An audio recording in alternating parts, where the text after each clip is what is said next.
Sabueso, globos, dirigible.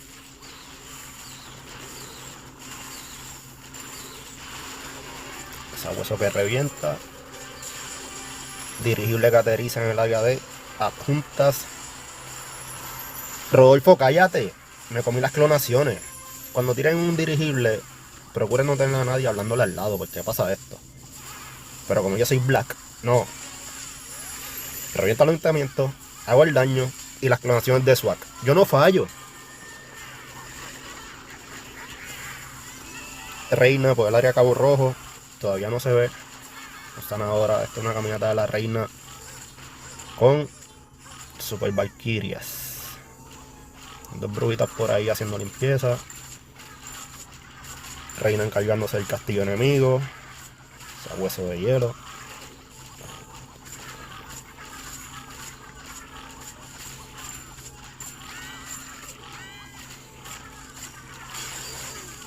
Titánide para agilizar la limpieza del castillo ese. Fuera sabuesillos, fuera. Super rompemuro, golem de hielo. Dos Super Valkyria, dos P.E.K.K.A. Rey por el área Yabucoa para cerrar el camino. Dos Super Valkyrias más, luchadora. Y esto es cuestión de darle la vuelta.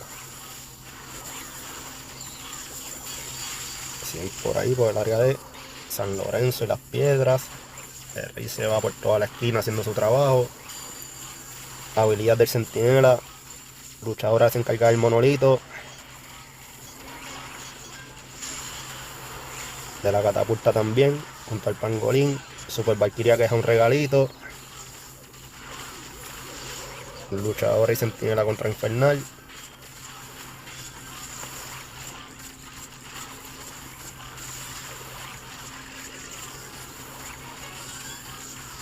Luchadora se encarga de la otra Infernal.